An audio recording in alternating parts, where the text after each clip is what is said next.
Hello everyone, welcome to my channel. ইতিহাস শুধু রাজা আর যুদ্ধের গল্প নয়, ইতিহাসের ভেতরে লুকিয়ে আছে এমন কিছু অন্ধকার রহস্য যা আজও মানুষের কাছে অজানা। কিছু ঘটনা এতটাই ভয়ঙ্কর ছিল যার ব্যাখ্যা বিজ্ঞানও পুরোপুরি দিতে পারেনি। আজকের গল্পটা এমন এক সত্য ঘটনা অবলম্বনে, যা শুনলে আপনি বিশ্বাসই করতে পারবেন না যে এটা সত্যিই ঘটেছিল। চলুন তাহলে জেনে নেওয়া যাক আজকের গল্পটি হলো এরকম, যেখানে মৃত্যুর পর রাজা আলেকজান্ডারকে মধুর ভেতরে রাখা হয়েছিল। ভাবুন তো, পৃথিবীর সবচেয়ে শক্তিশালী সম্রাট মারা যাওয়ার পরও তাকে মাটির নিচে কবর দেওয়া হয়নি, বরং তার দেহ ডুবিয়ে রাখা হয়েছিল বিশুদ্ধ মধুর ভিতরে। শুনতে অবিশ্বাস্য লাগলেও ইতিহাসে এমন রহস্যময় ঘটনা উল্লেখ সত্যিই পাওয়া যায়। সালটা খ্রিস্টপূর্ব 323। ব্যাবিলনের রাজপ্রাসাদ। মাত্র 32 বছর বয়সে মৃত্যুশয্যায় শুয়ে আছেন যে মানুষটি অর্ধেক পৃথিবী জয় করেছিলেন, যার নাম শুনে রাজারা ভয় পেত, সেই মহান সম্রাট হঠাৎ অসুস্থ হয়ে পড়েন। কয়েকদিন ধরে তার জ্বর বাড়তে থাকে, তিনি ধীরে ধীরে দুর্বল হয়ে পড়েন। কেউ বলে তাকে বিষ দেওয়া হয়েছিল, আবার কেউ বলে রহস্যময় কোনো রোগ তার শরীরকে ভেতর থেকে ধ্বংস করে দিচ্ছিল।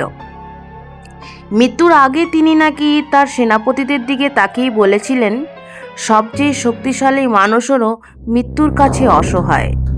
তার মৃত্যুর খবর ছড়িয়ে পড়তেই পুরো সাম্রাজ্য শোকে নেমে আসে। মানুষ বিশ্বাসই করতে পারছিল না আলেকজান্ডারও মারা যেতে পারেন। কিন্তু আসল রহস্য শুরু হয় এরপর থেকে। প্রাচীন কিছু বর্ণনায় বলা হয়, সম্রাটের দেহ দীর্ঘদিন অক্ষত রাখার জন্য তাকে বিশুদ্ধ মধুর ভেতরে সংরক্ষণ করা হয়েছিল, কারণ সেই সময়ে মানুষ বিশ্বাস করত মধু শরীরকে পৌঁছতে যেতে দেয় না। বিশাল সোনার কফিন আনা হলো, তার চারপাশে জ্বলছিল আগুনের মশাল। পুরোহিতরা অদ্ভুত ভাষায় প্রার্থনা করছিল। তারপর ধীরে ধীরে আলেকজান্ডারের দেহ সেই কফিনে শুইয়ে দেওয়া হলো, আর তার উপর ঢেলে দেওয়া হলো ঘন সোনালি মধু। লোকেরা বলে সেই মুহূর্তে পুরো ঘরটা অদ্ভুত নীরব হয়ে গিয়েছিল, মনে হচ্ছিল ইতিহাস নিজেই থেমে গিয়েছে। এরপর তার দেহ নিয়ে যাত্রা শুরু হয় ব্যাবিলন থেকে মিশরের দিকে। হাজার হাজার সৈন্য সেই কফিন পাহারা দিচ্ছিল, কিন্তু পথের মধ্যে শুরু হয় অদ্ভুত সব ঘটনা। রাতে কিছু সৈন্য দাবি করেছিল তারা কফিনের ভেতর থেকে শব্দ শুনছে। কেউ বলছিল মধুর ভেতরে থাকা সম্রাটের চোখ নাকি এক মুহূর্তের জন্য খুলে গিয়েছিল। আবার অনেকে অদ্ভুত দুঃস্বপ্ন দেখতে শুরু করে। কিছু সৈন্য রহস্যজনকভাবে অসুস্থ হয়ে পড়ে। ধীরে ধীরে একটি গুজব ছড়িয়ে যায়, সম্রাট এখনো ঘুমিয়ে আছেন, তিনি পুরোপুরি মৃত নন।